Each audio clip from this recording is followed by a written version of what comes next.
Olá, amigos amantes do futebol. Após longos 36 anos de espera, enfim o Flamengo disputará as semifinais da Copa Libertadores da América.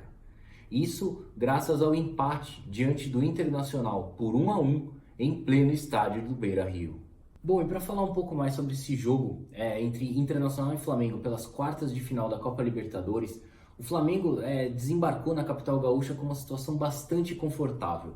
Haja vista a grande vitória conquistada pelo time carioca no jogo de ida, nos primeiros 90 minutos desse embate, por 2-0. O Flamengo saiu com essa larga vantagem a seu favor, enquanto o Internacional teria pela frente a indigesta tarefa de ter que ganhar do time carioca por até 3 gols de diferença para avançar de forma direta às semifinais da Copa Libertadores. Teria que fazer 3-0 para avançar sem sofrer gols, né? Desse modo, o Flamengo tinha a seu favor essa boa vantagem aí e usufruiu muito bem disso, visto que o Inter tentou surpreender o Flamengo já nos minutos iniciais da partida, meio na base do abafa, foi na base dos trancos e barrancos ali tentando encontrar um gol, até para entusiasmar seus jogadores, para dar mais confiança, enfervecer a torcida, mas o Inter não conseguiu. Quem chegou mais próximo de abrir o placar durante o primeiro tempo foi o Flamengo. O Flamengo acabou desperdiçando 2 oportunidades claras de gol com o Gabigol.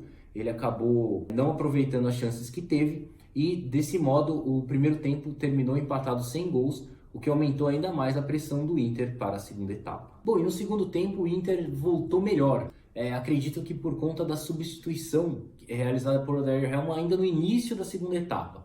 Ele colocou o Nico Lopes em campo, a entrada do jogador uruguaio realmente melhorou a forma de atuar do Inter. O Inter também jogou de maneira mais organizada, sem tentar buscar o gol na base do abafa, até que aos 17 minutos do segundo tempo, o Rodrigo Lindoso de cabeça abriu o placar a favor do Inter, criou uma grande atmosfera ali no estádio Beira-Rio, contagiou a torcida, o Inter acabou indo ainda mais para cima, sufocou o Flamengo, mas o golpe de misericórdia veio no finalzinho do jogo, aos 40 minutos da segunda etapa, quando Bruno Henrique conseguiu puxar um dos poucos contra-ataques encontrados ali pelo Flamengo no segundo tempo. Ele conseguiu puxar um contra-ataque, conduziu a bola até o terço final de campo. Aliás, Bruno Henrique, que fez uma bela partida no jogo de ida, marcou os 2 gols da vitória do Flamengo.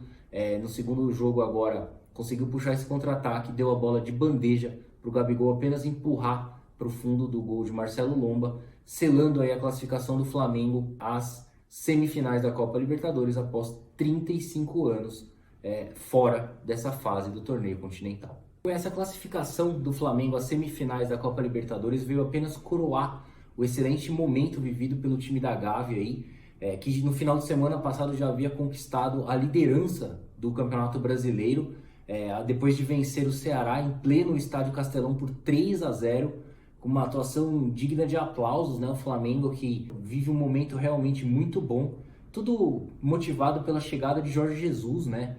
O Jorge Jesus veio aí, um treinador europeu, e ele vem implantando a sua filosofia de jogo aí, uma filosofia de jogo que todos nós queríamos ver, né? Um time ofensivo, um time que gosta de trabalhar a bola. Ele tem diversos jogadores qualificados, tecnicamente acima da média, que são os casos aí de Gabigol, de Bruno Henrique, de De Arrascaeta, Everton Ribeiro, o próprio Rodrigo Caio, Pablo Mari, Gerson, enfim, grandes jogadores que só precisavam de um treinador bom ali para armar esse time, fazer esse time jogar. Foi o que aconteceu no Flamengo, ainda mais com as chegadas agora de Rafinha e Felipe Luiz também nas laterais. O Flamengo cresceu muito, está de parabéns aí Jorge Jesus, tem tudo para fazer um sucesso aqui no futebol brasileiro, não só esse início dele vem sendo bom, mas vejo que o futuro é bastante próspero para o treinador português e para o time carioca, que agora terá o Grêmio pela frente nas semifinais da Copa Libertadores, um duelo bastante interessante, visto que teremos em campo 2 times ofensivos que gostam de jogar futebol, gostam da bola, tratam muito bem a redonda. O Flamengo voltará a campo no próximo domingo, pela 17ª rodada do Campeonato Brasileiro, onde enfrentará o Palmeiras de Luiz Felipe Scolari, que acabou de ser eliminado da Copa Libertadores, já terá a indigesta tarefa de enfrentar o Flamengo aí no final de semana no estádio do Maracanã. Bom, por outro lado, o Internacional acaba sendo eliminado aí. Acredito que o Internacional tenha perdido mesmo essa batalha diante do Flamengo por conta da derrota no jogo de ida, né, por 2-0 no Maracanã.